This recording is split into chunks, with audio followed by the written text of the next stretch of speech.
Hi friends, तुमचे माझ्या चॅनलमध्ये स्वागत आहे। आज सकाळी सकाळी अशी छानपैकी पूजा वगैरे झाली। त्याच्यानंतर कडकण्याची माळ बांधायची होती। कडकण्याची माळ बांधली, फुलांची सुद्धा माळ बांधली। पूजा वगैरे झाली, आरती झाली। त्याच्यानंतर आज मला कन्यापूजन करायचे होते। कन्यापूजनासाठी अष्टमीच्या दिवशी कन्यापूजन केलेले चांगले असते, पण ह्या 9 दिवसांमध्ये आपण कधी कन्यापूजन करू शकतो। कन्यापूजन हे मी नेहमीच करत असते। ऍक्च्युअली आहे ना, कन्यापूजनासाठी अष्टमीच्या दिवशी माझ्याकडे ज्या काही मुली आहेत आमच्या सोसायटीमध्ये त्यांना सगळ्यांच्या घरी बोलवलेलं असतं। त्याच्यामुळे खूप कमी मुली मिळतात किंवा मग कधी कधी तर कोणीच नसतं। मग मला फक्त आद्विकाला एकटीलाच कन्यापूजनासाठी बसवायला लागतं। तर यावेळेस मी सप्तमीच्याच दिवशी आहे ना, माळ वगैरे बांधून झाल्यानंतर मी लगेचच कन्यापूजनासाठी पण सगळ्या मुलींना बोलवलेलं होतं।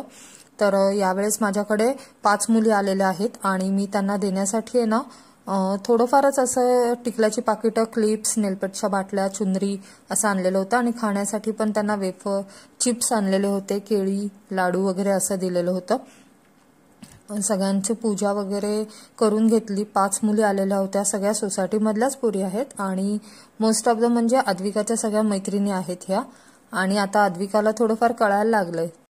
आता आहे ना, आद्विकाला असं कळायला लागलंय की आपल्या घरी कोणीतरी तिच्या फ्रेंड्स वगैरे आल्या की त्यांच्याबरोबर मस्ती करायची, शांत नाही बसायचं, असं तिचं आता चालू आहे। कारण आता थोडीशी मोठी झालेली आहे ती।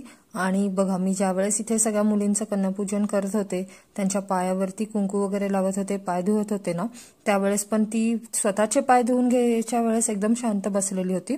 आणि ज्यावेळेस तिला आहे ना, आम्ही आहे ना हातामध्ये ना चिप्स दिलेले होते, कारण ती थोडीफार मस्ती करत होती आणि तिला एका ठिकाणी बसायचं नव्हतं। पण आद्विकाच्या ड्रेसमध्ये आद्विका खूपच छान वाटत होती आज। तिला आम्ही हा पहिल्यांदाच ड्रेस घातलेला आहे आणि तिला स्वतःला सुद्धा ते खूप मस्त वाटत होतं। तिला आता असं झालं की जसं एक्स्ट्रा म्हणजे बाकीच्या मुली जसं करतात किंवा जसं वागतात तसं ती आता वागायला बघतीये। सगळ्या मुलींबरोबर एक मुलगा पण नेहमी असं म्हणतात की एका मुलाची पण पूजा करावी, म्हणून मला आता दुसरा कोणी मुलगा भेटायच्या आधीच आमच्याकडे संग्राम आहे तर मी संग्रामची सुद्धा पूजा करून घेते। लास्ट इयरला पण मी संग्रामची पूजा केलेली होती आणि संग्रामला पण मी लास्ट इयर गिफ्ट पण दिलेलं होतं। यावेळेस मी मुलींच्या बरोबर संग्रामला सुद्धा एक गिफ्ट आणलेलं आहे, त्याला सुद्धा आम्ही गिफ्ट दिलेलं आहे।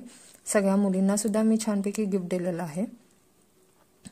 बघा, मी ज्यावेळेस आहे ना एक एक मुलीला सगळ्यांना असं हळदी कुंकू लावून पूजा करत होते, त्यावेळेस सगळ्यांनी तर करून घेतलं। आणि आद्विकाला ज्यावेळेस करायला गेले तेव्हा आद्विकाला काही करून घ्यायचं नव्हतं, कारण आद्विकाला असं वाटत होतं की नाही हे आता मला नाही पाहिजे। आणि मी ज्यावेळेस ह्या सगळ्या वस्तू घरी घेऊन आले त्यावेळेस आद्विकाचं असं चालू होतं की हे सगळं आत्ताच मला दे तू आणि मला आत्ताच हे पाहिजे।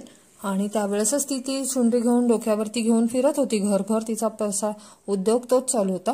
आणि आता ज्यावेळेस मी तिला पूजेला बसवलं आणि तेव्हा तिला मी डोक्यावरती ती चुनरी दिली त्यावेळेस तिला ती ठेवायची नव्हती, असा तिचा हा प्रकार चालू होता। एकीकडे विशालचं काम पण चालू होतं। विशालचं घरनं काम असल्यामुळे ना, त्यामुळे विशाल पण थोडंफार घरामध्ये म्हणजे मला नवरात्रीमध्ये थोडीफार हेल्प करत असतो।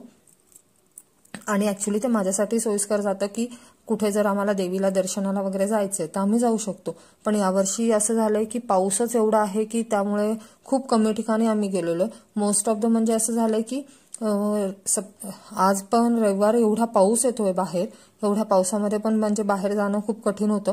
पण बघूयात आता उद्या वगैरे जर पाऊस कमी झाला तर 1-2 ठिकाणी मी देवीची वगैरे ओटी भरून येईल। तसं पण बघितलं तर अष्टमीच्या दिवशी मी घरामध्ये पण देवीची ओटी भरते आणि माझ्या सोसायटीमध्ये जे वैष्णोदेवीचं मंदिर आहे त्या तिथे तर नेहमी जातच असते आणि देवीची ओटी भरत असते। यावर्षी आमचं कन्यापूजन पण असं साधं सिंपल आणि छान पद्धतीने पार पडलंय। आणि तुम्ही जर माझ्या व्हिडिओवरती बघत असाल तर मला नक्की व्हिडिओला माझ्या लाईक करा, शेअर करा, कमेंट करायला विसरू नका। आणि माझ्या चॅनलवरती जर कोणी नवीन असाल तर मला सबस्क्राईब करायला पण विसरू नका। खूप दिवस झाले माझे व्हिडिओ आले नाहीत, कारण मी परत एक व्हिडिओ तुम्हाला सांगेल की त्याचं रिझन काय आहे की व्हिडिओ का नाही आले याचा।